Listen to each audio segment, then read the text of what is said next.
علی سیدنا محمد وعلی آل سیدنا محمد وبارک وسلم۔ ہر انسان کی یہ چاہت ہوتی ہے کہ میری آرزوئیں اور تمنا، جب وہ دیکھتا ہے کہ جس بندے کے پاس مال زیادہ ہے وہ اپنی مرضی کے ہر کام کو کر لیتا ہے۔ انسان مال کمانے کے پیچھے پاگلوں کی طرح خود بھی کمانے میں اور اپنی اولاد کو بھی اسی راستے پہ لگا دیتا ہے۔ بزنس مین ہے تو اولاد کو بھی بزنس میں ساتھ لگا لیتا ہے، فیکٹری اونر ہے تو اپنی اولاد کو بھی فیکٹری چلانے میں لگا دیتا ہے، حتیٰ کہ چھوٹے بچوں کو وہی مضامین پڑھاتا ہے جن سے بعد میں وہ اچھی جاب کر سکیں اور مال کما سکیں۔ گھر کے ہر فرد کو مال کمانے کے لیے تیار کیا جاتا ہے، حتیٰ کہ گھر کی عورتوں کو بھی ایسی تعلیم دی جاتی ہے کہ ضرورت پڑنے پہ وہ بھی جاب کر سکیں اور پیسہ کما سکیں۔ تو وقت کے ساتھ ساتھ پیسہ کمانا گویا بندے کا مقصد بنتا ہے، اور یہ بہت بڑی غلط فہمی ہے، کیونکہ پیسہ زیادہ ہونے سے انسان کی آرزویں پوری نہیں ہوتی۔ پیسے سے انسان کتاب تو خرید سکتا ہے، علم تو نہیں خرید سکتا،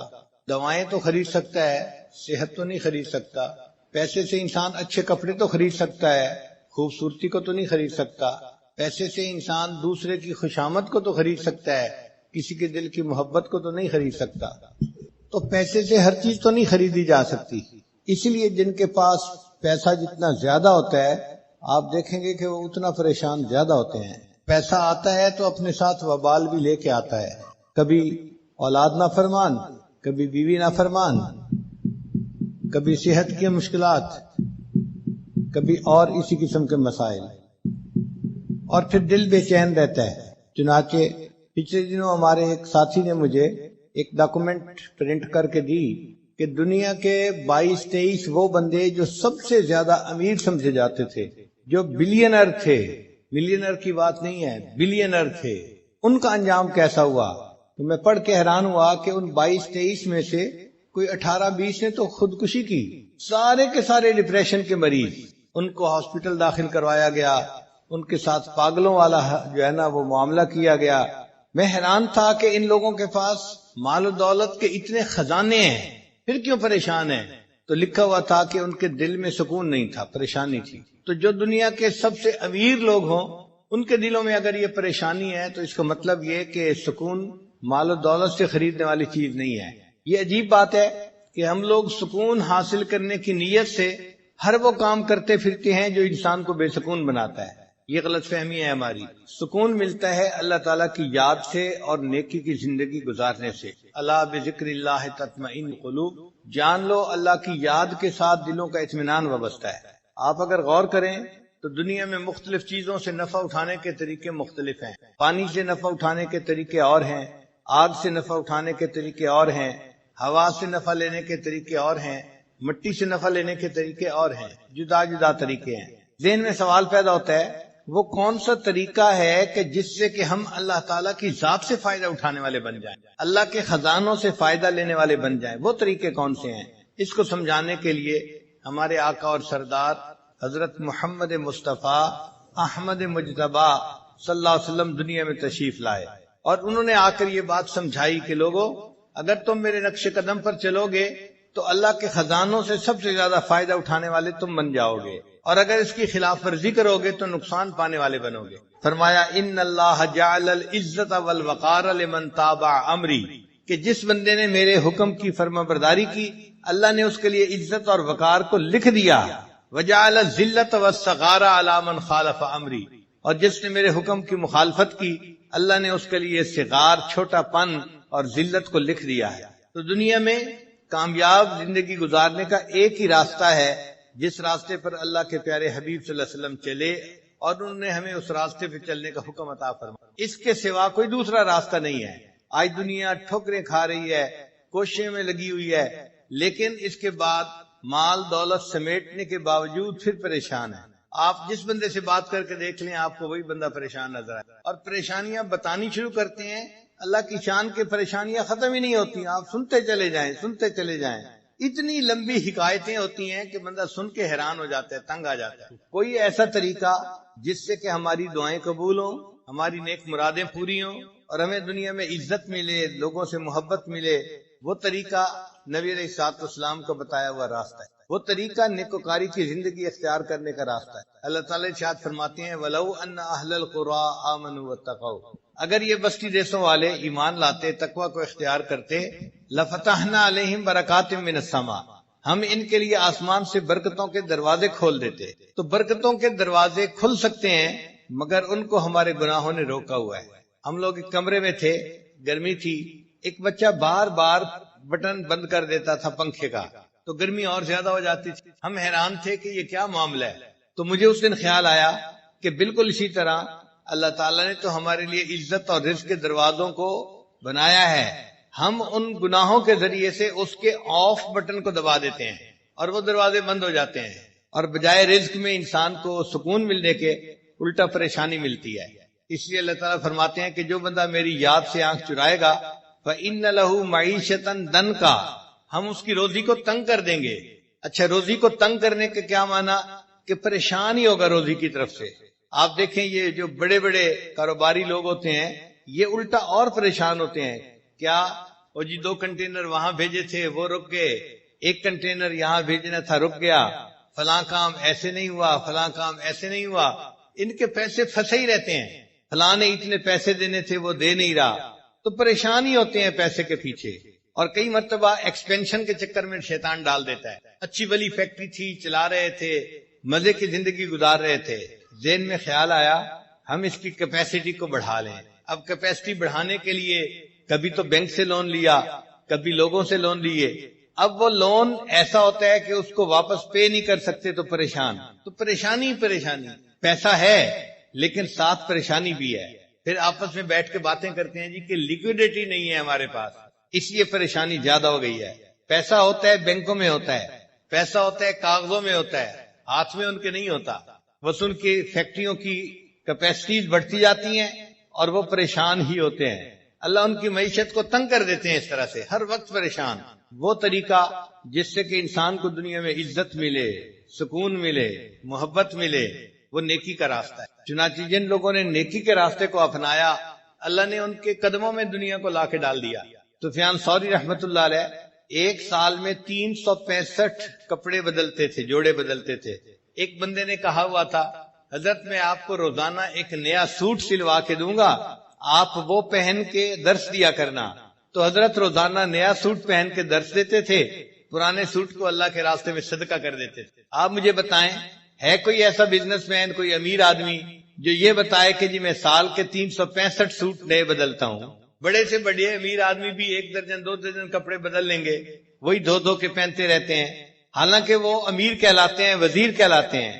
اور جن کو ہم فقیر کہتے ہیں اللہ ان کو سال میں 365 سوٹ نئے بدلواتا ہے۔ یہ جو ہے نا مسلح کی بادشاہی، یہ عجیب نعمت ہے، سمجھ میں نہیں آتی۔ انسان دیکھنے میں فقیر ہوتا ہے لیکن حقیقت کا امیر وہی ہوتا ہے، وہ دلوں کا بادشاہ ہوتا ہے۔ دنیا کے بادشاہ تو جسموں کے بادشاہ ہوتے ہیں اور یہ اللہ والے یہ انسانوں کے دلوں کے بادشاہ ہوتے ہیں۔ اصل حکومت تو ان کی ہوتی ہے اور وہ ان کو نیکی کی وجہ سے ملتی ہے۔ ہم اپنے گھروں میں دیکھتے ہیں جو بچہ ماں باپ کی بات مانتا ہو، پڑھائی شوق سے کرتا ہو، ماں باپ کی عزتوں کا سبب بنتا ہو تو ماں باپ اس سے پیار کرتے ہیں۔ وہ بچہ کبھی فرمائش کرے کہ مجھے فلاں چیز چاہیے تو ماں باپ آدھی بات سنتے ہی اس کی بات کو پورا کر دیتے ہیں۔ اور جو بچہ ضدی ہو، بہانے باز ہو، کام چور ہو، ماں باپ کے دل دکھائے، وہ اگر کہتا بھی رہے کہ مجھے فلاں چاہیے تو ماں باپ سنی انسنی کر دیتے ہیں۔ بالکل اسی طرح جو بندہ اللہ کی فرما برداری کرتا ہے وہ دعا کے لیے ہاتھ اٹھاتے ہیں، اللہ اس کی مراد پوری فرما دیتے ہیں۔ اور جو انسان گناہوں بھری زندگی گزارتا ہے وہ پھر ہاتھ اٹھا کے جتنا مرضی دعائیں مانگتا رہے اللہ تعالیٰ اس کی دعاؤں کو سنا انسنا کر دیتے ہیں۔ تو جس نے نیکی کی اور نیکی کی زندگی کو اختیار کیا اللہ تعالیٰ اپنے خزانوں کے دروازے اس کے لیے کھول دیتے ہیں۔ اسی لیے کہا جاتا ہے کہ اللہ والوں کے ہاتھ اللہ تعالیٰ کی جیب میں ہوتے ہیں، اللہ والوں کے ہاتھ اللہ تعالیٰ کی جیب میں ہوتے ہیں۔ اللہ اپنے خزانوں کے دروازے ان کے لیے کھول دیتا ہے۔ حضرت مولانا قاسم نانوتوی رحمۃ اللہ مسجد میں تشریف فرما تھے، ایک بندہ آیا اور اس نے کچھ ہدیہ پیش کیا۔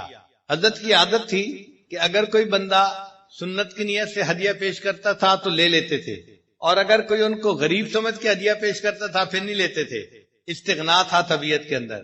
اس نے کوئی بات ایسی کر دی کہ جس سے یہ فیل ہوتا تھا کہ وہ سمجھتا ہے کہ یہ بڑے محتاج ہیں، اور فقیر ہیں، ضرورت مند ہیں، اور میں ان کو یہ دے رہا ہوں. تو حضرت نے فرمایا نہیں، میں آپ کا ہدیہ نہیں لوں گا. وہ بڑی محنت کرتا رہا، حضرت نے نہ کر دی. واپس گھر جانے لگا تو اللہ کی شان کہ جب وہ جوتوں والی جگہ پر پہنچا دروازے کے قریب، اس نے حضرت نانوتوی رحمۃ اللہ کے جوتے پڑے ہوئے دیکھے.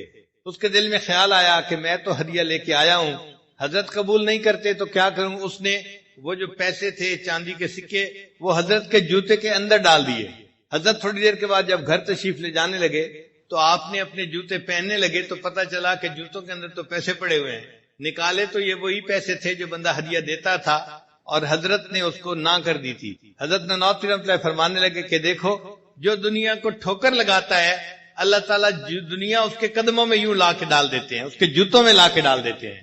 اگر ہم دنیا کے پیچھے بھاگیں گے تو دنیا کبھی ہمارے ہاتھ نہیں آئے گی، لیکن اگر ہم دنیا سے رخ پھیر کے اللہ کو اپنا مقصود بنائیں گے تو یہ دنیا خود بخود ہمارے پیچھے آتی جائے گی. اس لیے زندگی گزارنے کا بہترین طریقہ انسان نیکی کو اختیار کرے.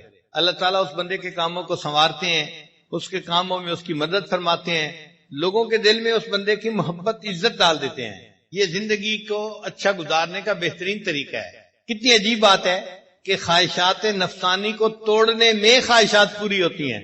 ظاہر میں انسان سمجھتا ہے جی مجھے تو خواہشات کے خلاف کرنا پڑے گا. ہاں، ہمیں اپنی خواہشات کے خلاف کرنا پڑے گا، لیکن اللہ ہماری خواہشات کو پورا کر دیں گے.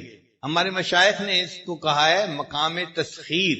مقام تسخیر، جب یہ کسی بندے کو مقام نصیب ہو جاتا ہے پھر اللہ تعالیٰ اس کے لیے عزتوں کے دروازے کھول دیتا ہے، رزق کے دروازے کھول دیتا ہے. حضرت مولانا زکریا رحمۃ اللہ علیہ دیکھنے میں ایک درویش آدمی تھے، مگر اتنے ان کو ہدیے ملتے تھے کہ ان کے دسترخوان پہ کئی ہزار آدمی ایک وقت پہ کھانا کھایا کرتے تھے. چنانچہ وہ جب نبی علیہ السلام کی خدمت میں سلام پڑھنے کے لیے حاضر ہوتے تھے تو 2000 5000 10,000 ریال پہلے صدقہ کرتے تھے، پھر سلام کے لیے حاضر ہوتے تھے. اور جب کبھی بیرون ملک سے چکر لگا کے واپس جاتے تھے سلام کے لیے تو سلام پڑھنے سے پہلے 50,000 ریال صدقہ کرتے تھے غریبوں میں، پھر سلام کے لیے جاتے تھے.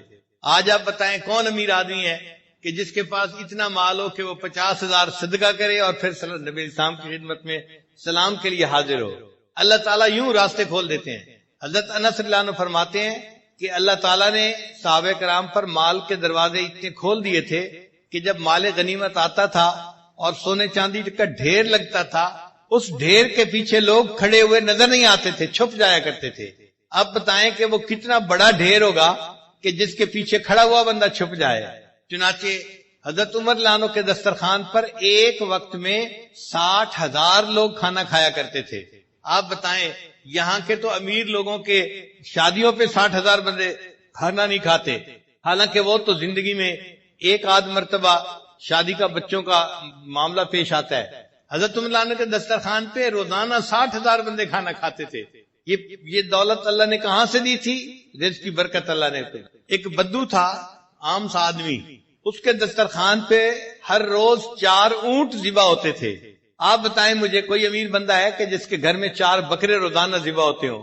کروڑوں پتی بندے کے گھر کے اندر یہ کیفیت نہیں ہے کہ 4 بکرے روزانہ ذبح ہوں، اتنے مہمان ہوں. اور وہ ایک بدو تھا اور اس کے دسترخوان پر 4 اونٹ روزانہ ذبح ہوتے تھے. اتنے لوگ تو اس کے دسترخوان پہ کھانا کھاتے تھے. تو صحابہ رضوان نے دنیا سے منہ موڑا اور اپنے رب کو منایا. اللہ نے دنیا ان کے قدموں میں لا کے ڈال دی. حضرت عمر رضوان نے حضرت معاذ رضوان کو ایک مرتبہ 2 لاکھ درہم ہدیہ بھیجے. انہوں نے ایک رات میں سارے کے سارے اللہ کے راستے میں صدقہ کر دیے، 2 لاکھ درہم. سیدہ عائشہ صدیقہ عنہا کو 50,000 درہم بھیجے. انہوں نے اسی وقت مدینہ کی بیواؤں کو بلوا لیا اور صدقہ کر دیے سب پیسے. باندھی آئی کہ جی آپ روزے سے ہیں اور افطاری کے لیے کوئی چیز نہیں ہے. فرمانے لگی تو مجھے پہلے بتا دیتی، میں نے تو اب سب صدقہ کر دیا، میرے پاس تو افطاری کے لیے اب کچھ بھی نہیں بچا. حضرت عمر لانو نے سودا رضی اللہ تعالی عنہا کو 50,000 درہم بھیجے جو ان کا حصہ بنا تھا.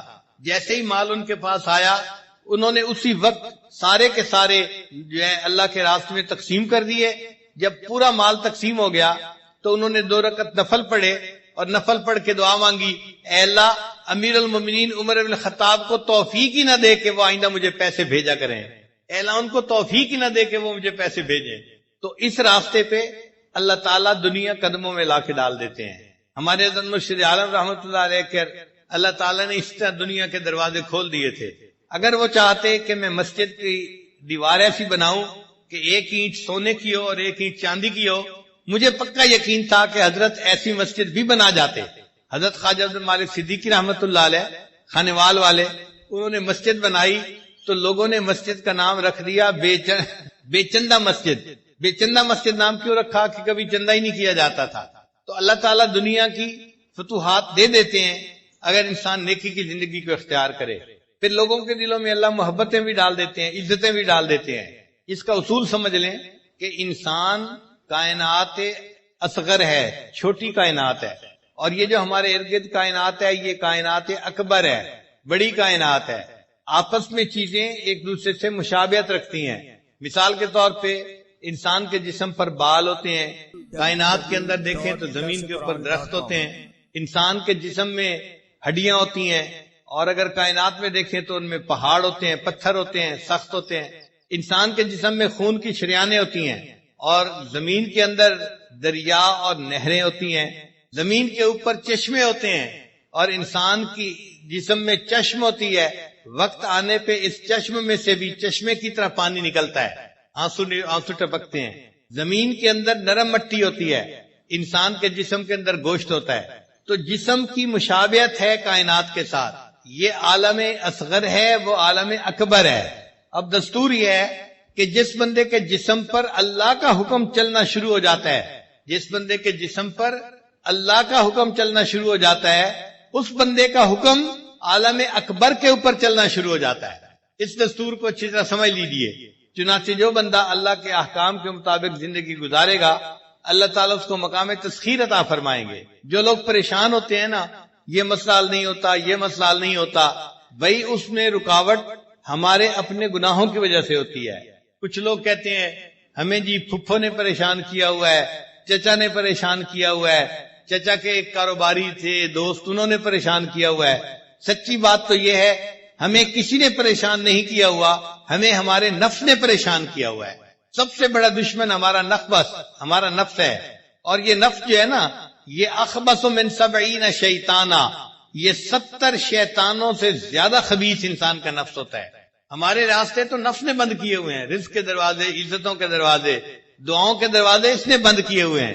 اگر نفس مطمئنہ بن جائے اور گناہ کرنا چھوڑ دے تو اللہ تعالیٰ تو رزق کے دروازے کھولنے کے لیے تیار ہیں. تو ہمیں محنت اس بات پہ کرنی چاہیے کہ ہمارے جسم سے گناہ سرزد نہ ہو. آنکھ سے گناہ نہ ہو، زبان سے، کان سے، دل دماغ سے، ہاتھ پاؤں سے، شرمگاہ سے، جسم کے کسی عضو سے گناہ سرزد نہ ہو. اس پر محنت کرنے کی ضرورت ہے. اور جو بندہ ایسا بن جاتا ہے کہ وہ گناہوں سے بچ جاتا ہے، وہ اللہ کی نظر میں مستجاب الدعوات بن جاتا ہے. حضرت بابو جی عبداللہ رحمۃ اللہ علیہ سے ایک مرتبہ ساجد نے یہ پوچھا، حضرت آپ مستجاب الدعوات ہیں، اللہ نے آپ کو یہ مقام کیسے عطا فرمایا؟ انہوں نے میری بات سن کے کہا نام لے کر کہ میں اپنے سردار کی نافرمانی نہیں کرتا. وہ نبی علیہ الصلوۃ والسلام کو ادب سے اپنا آقا اور اپنا سردار یوں کہا کرتے تھے. تو فرمانے لگے ذوالفقار میں اپنے سردار کی نافرمانی نہیں کرتا، اس کی وجہ سے اللہ نے مجھے مستجاب الدعوات بنا دیا ہے. ہم بھی اگر نافرمانی چھوڑ دیں تو ہم بھی مستجاب الدعوات بن سکتے ہیں. دھوکہ یہ ہے کہ انسان یہ سمجھتا ہے کہ گناہ کرنے سے کچھ نہیں ہوگا، اس لیے کہ فوری کوئی تھپڑ تو نہیں نہ لگتا کہ ادھر بدنظری کی ادھر تھپڑ پڑ گیا، تو چونکہ فوری کو چھوتا نظر نہیں آتا انسان سمجھتا ہے کچھ نہیں ہوگا. مگر اللہ کا نظام ایسا فول پروف ہے کہ جیسے ہی گناہ سرزد ہوتا ہے اس کے بعد اثرات ضرور انسان پر ظاہر ہوتے ہیں. اللہ تعالیٰ تو ارشاد فرماتے ہیں کہ جس نے مثقال ذرۃ، ایک ذرہ کے برابر بھی نیکی کی تو اس کا بھی اجر ملے گا، اور ذرہ کے برابر اس نے برائی کی تو اس کا سزا بھی اس کو ملے گی. تو اللہ تعالیٰ کا نظام اتنا ایکوریٹ ہے، ایک ذرہ کے برابر بھی گناہ کریں گے تو اس کا بھی اثر ہمیں پہنچ کر رہے گا. اور اس میں ایک بات یہ بھی ذہن میں رکھیے کہ ایک تو وہ لوگ ہیں کہ جو دنیا دار کہلاتے ہیں، ہر وقت وہ دنیا کمانے میں لگے ہوئے ہیں، دنیا کے پیچھے لگے ہوئے ہیں، اور ان کا دین سے اتنا دلچسپی کا معاملہ نہیں ہوتا، ان کی بات نہیں کرتے. ہم بات کرتے ہیں ان لوگوں کی جو دیندار کہے جاتے ہیں، جو دیندار سمجھے جاتے ہیں. وہ بھی بہت سارے گناہوں سے بچتے ہیں، 100% گناہوں سے وہ بھی نہیں بچ پاتے. کسی کو غصے کی بیماری، کسی کو شہوت کی بیماری، کسی کو حسد کی بیماری، کسی کو عجب کی بیماری، وہ بیچارے بھی بیمار ہوتے ہیں۔ نتیجہ کیا ہوتا ہے کہ ظاہر تو ہمارا پھر دین والا ہوتا ہے، مگر اللہ کی مددیں ساتھ نہیں ہوتی جو اس بندے کے ساتھ ہوتی ہیں جو گناہوں سے بچتا ہے۔ پھر ہم بھی پریشانی کی زندگی گزارتے پھرتے ہیں۔ وہ طریقہ جس سے کہ اللہ تعالیٰ کا غیبی نظام انسان کے ساتھ شامل ہو جائے، انسان کی مددگار بن جائے، وہ ایک ہی طریقہ ہے کہ انسان گناہوں کو چھوڑ دے۔ یہ کہنے میں جتنا آسان ہے، کرنے میں اتنا ہی مشکل ہے۔ گناہوں کو چھوڑنا کوئی آسان کام نہیں ہوتا۔ نفس انسان کو گناہ چھوڑنے نہیں دیتا۔ ایک نوجوان آئے، حضرت کیا کریں، بد نظری نہیں چھوٹتی۔ بھائی اللہ کا خوف اگر دل میں ہوگا پھر تو بد نظری چھوٹ جائے گی، اور اگر اللہ کا خوف دل میں نہیں ہوتا تو کیسے چھوٹے گی بھائی؟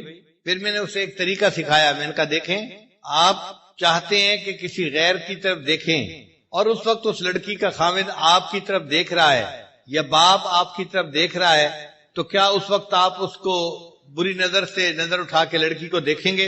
اس نے کہا جی نہیں، اگر اس کا خاوند پاس ہے تو خاوند تو میرے ساتھ جھگڑا کرے گا، لڑائی کرے گا، اور ہو سکتا ہے کہ مجھے تکلیف پہنچائے، تو خاوند دیکھ رہا ہوگا تو میں اس کی بیوی کی طرف نہیں دیکھوں گا۔ میں نے اس بات پہ جب اس کو اچھی طرح پکا کر لیا، پھر اسے یہ بات سمجھائی کہ دیکھو ہمارے اکابر نے لکھا ہے کہ جب کوئی بندہ بد نظری کرتا ہے، اس کی نظر اس عورت پر بعد میں پڑتی ہے، اس سے پہلے اللہ کی نظر اس بندے پر پڑ رہی ہوتی ہے۔ تو بندے کی نظر غیر محرم پر بعد میں پڑتی ہے، اللہ کی نظر بندے پر پہلے پڑتی ہے۔ اللہ دیکھ رہے ہوتے ہیں، اچھا تم ادھر بھی دیکھ رہے ہو، ادھر بھی دیکھ رہے ہو، ادھر بھی دیکھ رہے ہو، للچائی نظروں سے اس کو بھی دیکھ رہے ہو، تو ہماری ان بدعمالیوں کا پھر وبال ہمیں بھگتنا پڑتا ہے۔ جو کرتا ہے تو چھپ کے اہل جہاں سے، جو کرتا ہے تو چھپ کے اہل جہاں سے، کوئی دیکھتا ہے تجھے آسمان سے۔ اللہ تعالیٰ آسمان سے ہمیں دیکھ رہے ہوتے ہیں، ہم دنیا کے لوگوں سے چھپ جاتے ہیں، اللہ سے نہیں چھپ سکتے۔ چنانچہ یہ گناہوں کی وجہ سے آج ہم پریشانیوں کی زندگی گزارتے ہیں، اور اگر ہم چاہیں کہ اللہ تعالیٰ ہمیں نیکی کی زندگی عطا فرمائے، ہماری دعائیں قبول فرمائے، ہمارے کاموں کو سنوار دے، ہمیں دنیا میں عزتیں دے، محبت دے، اس کا ایک ہی طریقہ ہے کہ ہم نیکی کو بھاگ بھاگ کے کریں اور گناہوں سے اپنی جان چھڑائیں۔ اللہ تعالیٰ نے انسان کو دنیا میں اس لیے بھیجا، خلق الموت والحیات لیبلوکم ایکم احسن عملا، یہ آزمانے کے لیے کہ تم میں سے کون بہتر عمل کرتا ہے۔ چنانچہ تفسیر روح المعانی میں لکھا ہے کہ احسن عملا، بہترین عمل کا معنی کیا ہے؟ وہ فرماتے ہیں کہ ایسا بندہ اسرع فی الخیر، جو نیکی کا کام کرنے میں جلدی کرے، بھاگ کے نیکی کرے، وَأَوْرَعُ مِنَ الْمَعْصِيَةِ، اور معصیت سے بچنے میں دوسروں سے زیادہ جلدی کرے، ایسا بندہ احسن اعمال کرنے والا ہوتا ہے۔ صحابہ رضی اللہ تعالیٰ عنہ اللہ تعالیٰ کی فرما برداری کرتے تھے، اس کا نتیجہ یہ نکلا کہ مخلوق ان کی فرما برداری کرتی تھی، جنگل کے جانور بھی ان کی فرما برداری کرتے تھے۔ ایک صحابی رضی اللہ عنہ نے ایک مرتبہ وہ لشکر سے پیچھے رہ گئے، ان کو سمجھ نہیں لگ رہی تھی کہ لشکر گیا کہاں ہے، اب بڑی مشکل پیش آ رہی تھی، دائیں جائیں بائیں آگے یا پیچھے کدھر جائیں، ان کو سمجھ نہیں لگتی تھی۔ اتنے میں انہیں ایک شیر نظر آیا، تو انہوں نے شیر کو اپنے پاس بلایا اور کہا کہ دیکھو تمہیں انسانوں کی مہک جلدی محسوس ہو جاتی ہے، مجھے پتہ نہیں چل رہا، تو مجھے میرے لشکر تک پہنچا گیا۔ شیر نے اپنی دم ہلائی، چنانچہ یہ صحابی شیر کی پیٹھ کے اوپر بیٹھ گئے، اور شیر ان کو جیسے گدھا اپنے سوار کو لے کے پہنچاتا ہے، شیر نے ان کو ان کے لشکر تک پہنچا دیا اور پھر واپس چلا گیا۔ ہم اللہ تعالیٰ کی فرما برداری کریں گے، اس کے نتیجے میں اللہ تعالیٰ مخلوق کو ہمارا فرما بردار بنا دیں گے۔ اللہ تعالیٰ رزق کے خزانوں کے دروازے بننے کے لیے کھول دیتے ہیں۔ حضرت مولانا یوسف بن نوری رحمۃ اللہ علیہ کے پاس بہت سارے لوگ آتے تھے اپنے زکوٰۃ کا پیسہ لے کے، تو حضرت ان کو فرماتے تھے کہ دیکھو بھائی، میرے مدرسے میں سالانہ جتنا خرچہ ہوتا ہے وہ تو پہلے ہی مجھے مل چکا، اب میں آپ کے مال کو لے کے کیا کروں گا؟ تو حضرت ان کے مال کو واپس کر دیا کرتے تھے۔ پھر ایک ایسا وقت بھی آیا کہ حضرت پورے سال میں کسی سے مال نہیں لیتے تھے، صرف رمضان میں لیا کرتے تھے، اور ایک ایسا وقت بھی آیا ان کی زندگی میں کہ رمضان کے آخری 10 دن میں صرف مدرسے کے لیے پیسہ لیتے تھے، ورنہ نہیں لیتے تھے۔ ایک بندہ آخری دن رمضان کی آیا، حضرت مجھ سے یہ آپ لے لیجئے اپنے ادارے کے لیے۔ فرمایا دیکھو بھائی، جتنا سال کا خرچہ ہے وہ تو پہلے سے میرے پاس موجود ہے، اور جو فالتو پیسے ہیں وہ مجھے پنجاب کے مدارس میں بھجوانے ہیں، تو بجائے اس کے کہ میں یہ تکلیف اٹھاؤں بھجوانے کے، آپ خود ہی ان کو وہاں بھجوا دیں، آپ کو اللہ اجر عطا فرمائیں گے۔ آج مدرسے بنانے والے پریشان ہوتے ہیں، کہ جی کوئی تعاون کرنے والا نہیں، اللہ تعالیٰ ایسے معاونین بنا دیتے ہیں کہ جو بندے کے سارے جو ہے خرچوں کو خود اٹھا لیتے ہیں۔ یہ اللہ تعالیٰ کی طرف سے خصوصی رحمت ہوتی ہے بندے کے لیے۔ اللہ تعالیٰ قرآن مجید میں فرماتے ہیں وَلِمَنْ خَافَ مَقَامَ رَبِّهِ جَنَّتَانِ، جو اپنے رب کے سامنے کھڑا ہونے سے ڈرا اس کے لیے 2 جنتیں ہوں گی۔ تو مفسرین نے لکھا کہ اللہ تعالیٰ اس کو جنت میں 2 محل عطا فرمائیں گے، جیسے ایک بندے کا گھر لاہور میں ہے اور دوسرا گھر اسلام آباد میں ہے، اسی طرح اللہ تعالیٰ اس نیک بندے کے جنت میں 2 گھر بنا دیں گے۔ اور بعض مفسرین نے لکھا کہ نہیں، اس کا یہ معنی نہیں، بلکہ معنی یہ ہے وَلِمَنْ خَافَ مَقَامَ رَبِّهِ جَنَّتَانِ، جو اپنے رب کے سامنے کھڑا ہونے سے ڈرا اللہ اس کو 2 جنتیں عطا فرمائیں گے۔ اس کا معنی یہ ہے ای جنت الدنیا و جنت الآخرہ، آخرت میں تو اللہ اس کو جنت عطا فرمائیں گے ہی صحیح، اللہ اس کی دنیا کی زندگی کو جنت کا نمونہ بنا دیں گے۔ چنانچہ اللہ والوں کے ساتھ یہی ہوتا ہے کہ اللہ تعالیٰ ان کی عمر کے آخری حصے میں ایسی منشا پوری فرماتے ہیں کہ جیسے جنت میں کسی کی منشا پوری ہوتی ہے۔ ایک مرتبہ حضرت مشیر عالم رحمۃ اللہ کے پاس میں گیا اور میں نے کہا کہ حضرت یہ جو مستجاب الدعوات ہونا ہے یہ بہت بڑا انعام ہے اللہ کی طرف سے۔ تو حضرت مجھے فرمانے لگے ایک مقام اس سے بھی اونچا ہے۔ میں نے پوچھا حضرت وہ کون سا ہے؟ فرمانے لگے کہ ایک ایسا بھی مقام آتا ہے کہ جہاں بندے کو ہاتھ اٹھانے بھی نہیں پڑتے، اللہ دل میں پیدا ہونے والی چاہت کو ہی پورا کر دیا کرتے ہیں، ہاتھ اٹھانے کی بھی تکلیف بندے کو نہیں دیتے۔ یہ وہ لوگ ہوتے ہیں کہ جن کی زندگی 100% شریعت کے مطابق بن چکی ہوتی ہے۔ حضرت مولانا فضل الرحمان گنج مراد آبادی رحمۃ اللہ علیہ کبھی کبھی بیٹھے بیٹھے کہا کرتے تھے جنت کا مزہ آ رہا ہے، جنت کا مزہ آ رہا ہے، یعنی دل میں اتنا سکون ہوتا ہے کہ ان کو اس دنیا میں بیٹھے ہوئے جنت کے مزے آ رہے ہوتے ہیں۔ اگر اس کا نظارہ دیکھنا ہو تو آپ 1 ہفتہ کسی دنیا دار کے ساتھ بھی رہ کے دیکھ لیں تو آپ اس کی زندگی میں پریشانیاں ہی پریشانیاں دیکھیں گے، اور 1 ہفتہ کسی اللہ والے کے پاس رہ کے دیکھ لیں آپ اس کی زندگی میں جنت کا منظر دیکھیں گے کہ ان کے دل میں ایک کوئی چیز کی خواہش ہوتی ہے، اللہ پورا کر دیتے ہیں، اس طرح سے راستے کھول دیتے ہیں، عزتیں دیتے ہیں، محبتیں دیتے ہیں، تو ان کی دنیا کی زندگی جنت کا نمونہ بن جاتی ہے۔ تو آج یہ کنسیپٹ ٹھیک کر لیں، یہ نہ سوچیں ہمیں پڑوسی نے تنگ کیا ہوا ہے، ہمیں رشتہ داروں نے تنگ کیا ہوا ہے، مجھے بیوی نے تنگ کیا ہوا ہے، مجھے خاوند نے تنگ کیا ہوا ہے۔ بھائی کسی نے کسی کو تنگ نہیں کیا ہوا، ہمیں ہمارے نفس نے تنگ کیا ہوا ہے۔ ہم آج نفس کے اوپر جو ہے زبردستی کریں اور اس کو شریعت کی لگام پہنا دیں تو دیکھنا اللہ تعالیٰ ہمارے لیے کیسے عزتوں کے دروازے کھول دیں گے۔ علامہ اقبال نے اچھے اشعار لکھے، فرماتے ہیں تیرے دریا میں طوفان کیوں نہیں ہے، تیرے دریا میں طوفان کیوں نہیں ہے، خودی تیری مسلمان کیوں نہیں ہے، ابس ہے شکوے تقدیر یزداں تو خود تقدیر یزداں کیوں نہیں ہے۔ اگر ہم نیکی کو اپنا لیں گے تو ہمیں اللہ تعالیٰ ایسا بنا دیں گے کہ جو ہم تدبیر کریں گے اللہ اسی کو ہماری تقدیر بنا دیں گے۔ تو مسلمان ہے تو تقدیر ہے تدبیر تیری۔ لہذا آج کی اس مجلس میں ہم اپنے پچھلے سب گناہوں سے سچی پکی توبہ کر کے دل میں یہ نیت اور ارادہ کریں کہ اے اللہ آج کے بعد ہم آپ کی نافرمانی نہیں کریں گے، ہم آپ کو راضی کرنے کے لیے گناہوں کو چھوڑ دیں گے۔ ہم گناہوں کو چھوڑیں گے اللہ اس کے بدلے ہمیں دنیا آخرت کی عزتیں عطا فرمائیں گے۔ وآخر دعوانا ان الحمد للہ رب العالمین۔